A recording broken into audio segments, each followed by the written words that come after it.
À l'hôpital avec Georges, Sandrine s'inquiète du fait que Victoire ne soit pas encore réveillée.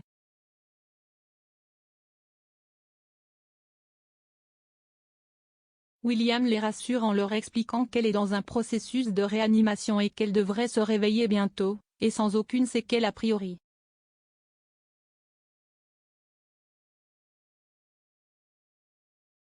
Si les constantes de la jeune femme sont bonnes et que tous les risques ont été écartés, William met en garde Sandrine et Georges sur le fait que les prochains jours seront décisifs car Victoire ne soit pas encore sortie d'affaire.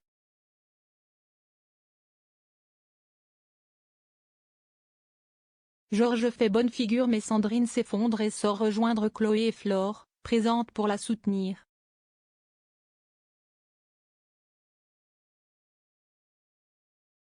Lorsque Victoire se réveille enfin, elle semble déphasée et dévisage Georges et Sandrine comme si elle ne les reconnaissait pas.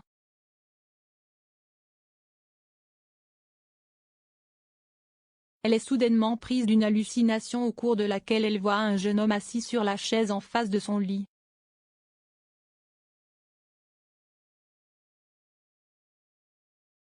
Victoire semble paniquer et lorsque Georges s'approche d'elle pour l'embrasser elle prend peur.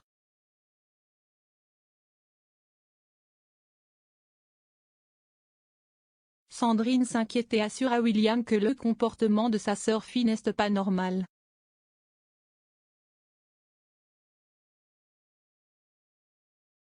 Le médecin lui répond qu'il faut probablement mettre ceci sur le compte d'un petit choc post-traumatique et des doses d'anesthésiant qu'elle a reçues.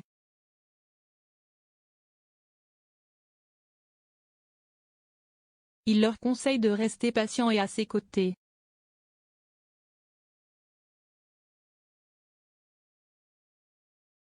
Plus tard, le comportement de Victoire inquiète Samuel qui voit la jeune femme recroquevillée et terrorisée par terre à côté de son lit.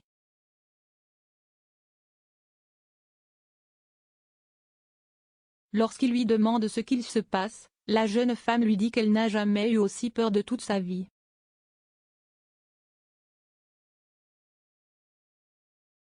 Samuel aide sa collègue à s'allonger sur son lit.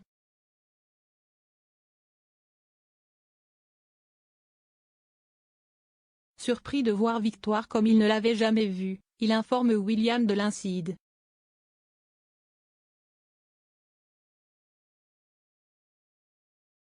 Ce dernier commence à culpabiliser et se demande s'il n'a pas fait une erreur pendant l'opération.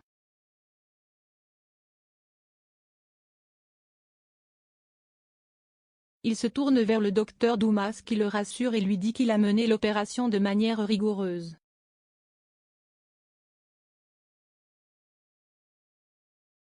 Renaud conseille à William de se reposer.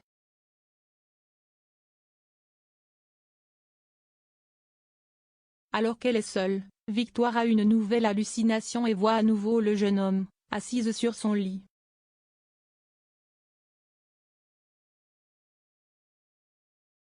Prise de panique, elle appuie sur le bouton d'alerte et crie.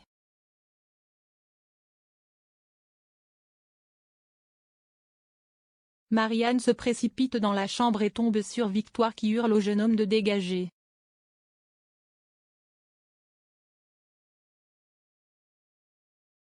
Marianne comprend que Victoire est victime d'hallucinations, et explique à Victoire qu'elles ne sont que deux dans la pièce.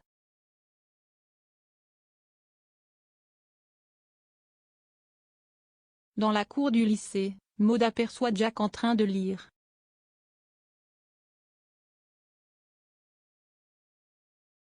Lorsqu'elle aborde le jeune homme et lui demande ce qu'il lit, celui-ci lui répond qu'il lit Premier amour de Tourguenieff, un roman qui relate un amour non réciproque et qui a conquis Jack par sa justesse.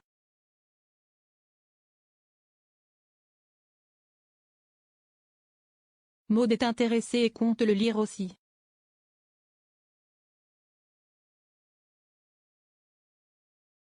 Jack dit à sa camarade qu'il serait ravi de discuter avec elle à propos de ce livre lorsqu'elle l'aura lu.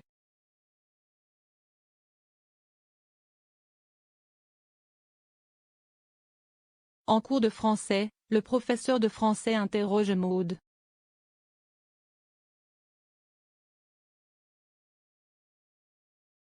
Alors que la jeune fille donne sa langue au chat, Jack lui souffle la réponse et Maud finit par la donner.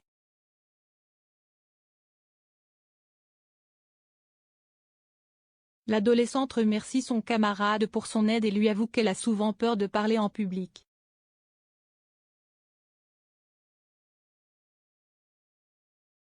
Jack lui confie qu'il ressent souvent la même chose et lui donne une astuce pour surmonter sa timidité.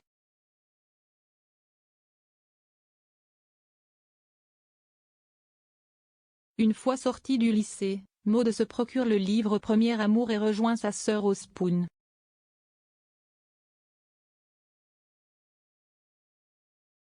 Camille comprend que l'achat du livre est lié à un coup de cœur pour celui qui le lui a conseillé, et veut absolument savoir de qui il s'agit.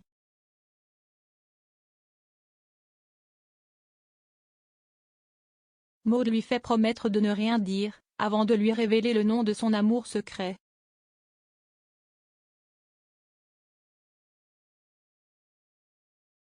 Alex propose à Chloé de rester dormir quelques jours supplémentaires sur le canapé, au cas où Céleste se réveillerait.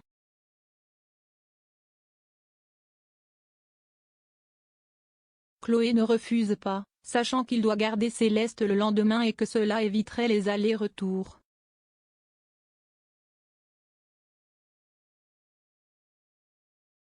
Pendant ce temps, Fleur confie à Bart son inquiétude.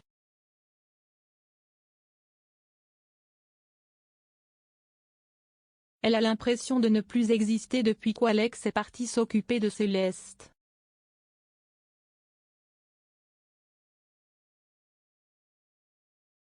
Bart rassure sa mère et lui dit que si est normal qu'Alex fasse passer sa fille au premier plan.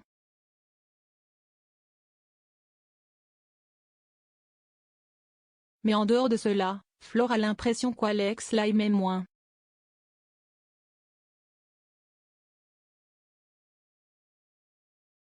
Bart lui conseille de parler à Alex pour en avoir le cœur net.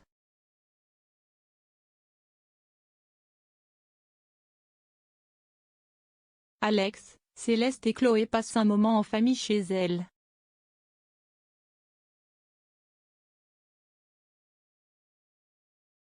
Céleste prononce son premier mot, « papa », et suscite le bonheur de ses parents.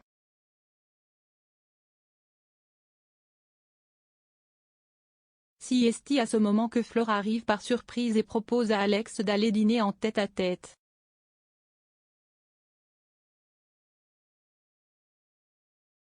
Il accepte et quitte Céleste et Chloé.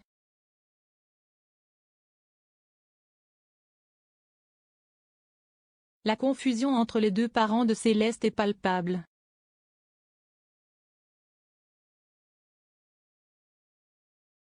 Le soir, Xavier reçoit la visite de Raphaël dans sa chambre d'hôtel.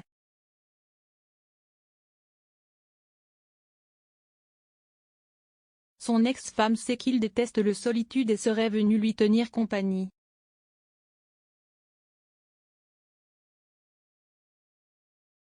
En réalité ses envies sont toutes autres. Raphaël, Jennifer Loret, avoue à Xavier qu'elle souhaite qu'ils se retrouvent, avant de quitter la chambre en laissant un Xavier désorienté.